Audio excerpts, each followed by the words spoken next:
आइए अब जानते हैं निकट भविष्य में श्री कृष्ण आ रहे हैं। प्रतिदिन समाचार पत्रों में अकाल, बाढ़, भ्रष्टाचार व लड़ाई झगड़े का समाचार पढ़ने को मिलता है। प्रकृति के 5 तत्व भी मनुष्य को दुख दे रहे हैं और सारा ही वातावरण दूषित हो गया है। अत्याचार, विश्व विकार तथा अधर्म का ही बोलबाला है और यह विश्व ही कांटों का जंगल बन गया है। एक समय था जबकि विश्व में संपूर्ण सुख शांति का साम्राज्य था और यह सृष्टि फूलों का बगीचा कहलाती थी। प्रकृति भी इसको प्रधान थी और किसी प्रकार की प्राकृतिक आपदाएं नहीं थी। मनुष्य भी सतो प्रधान देवी गुण संपन्न थे और आनंद खुशी से जीवन व्यतीत करते थे। उस समय यह संसार स्वर्ग था, जिसे सतयुग भी कहते हैं। इस विश्व में समृद्ध सुख शांति का वातावरण था कि देखो उस समय के राजा तथा प्रजा सभी के पवित्र और श्रेष्ठाचारी, राजा रानी श्रेष्ठाचारी व देवी देवता श्रेष्ठाचारी कहलाते थे। इसलिए उन्हों को सोने के रत्न जरित्र ताज के अतिरिक्त पवित्रता का ताज भी दिखाया गया है।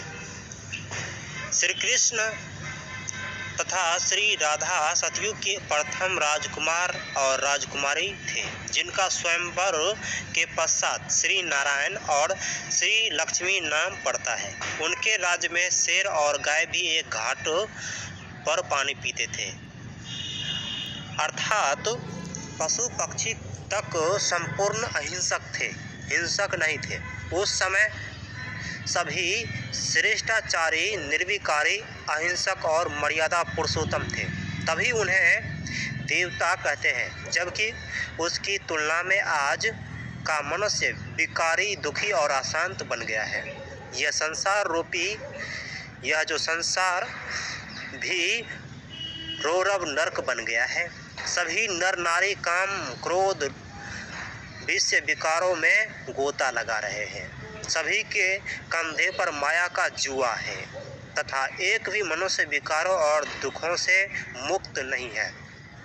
अतः अब परमपिता, परम शिक्षक, परम सद्गुरु परमात्मा शिव कहते हैं, हे वत्सो, तुम सभी जन्म जन्मांतर से मुझे पुकारते आए हो कि हे प्रभु, हमें दुख और अशांति से छुड़ाओ और हमें मुक्ति धाम तथा स्वर्ग में ले चलो। अतः अब मैं तुम्हें वापस मुक्ति धाम ले चलने के लिए तथा इसी सृष्टि को पावन अथवा स्वर्ग बनाने आया हूँ। हे वत्सो, वर्तमान जन्म सभी का अंतिम जन्म है। अब आप वैकुंठ सतयुगी पावन सृष्टि में चलने की तैयारी करो, अर्थात पवित्र और योग युक्त बनो, क्योंकि अब निकट भविष्य में श्री कृष्ण नारायण का राज्य आने ही वाला है तथा इससे इस कलयुगी विकारी सृष्टि का महाविनाश एटम बमों और प्राकृतिक आपदाओं तथा गृह युद्ध से हो जाएगा।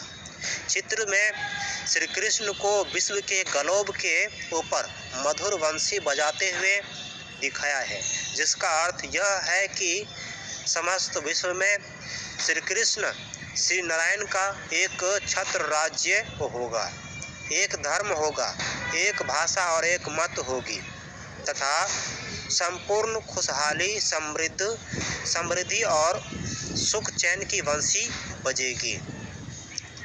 बहुत से लोगों की यह मान्यता है कि श्री कृष्ण द्वापर युग के अंत में आते हैं। उन्हें यह मालूम होना चाहिए कि कृष्ण तो संपूर्ण संपन्न, 16 कला संपूर्ण निर्विकारी एवं संपूर्ण पवित्र थे, तब भला उनका जन्म द्वापर युग की रजो प्रधान एवं विकार युक्त सृष्टि में कैसे हो सकता है।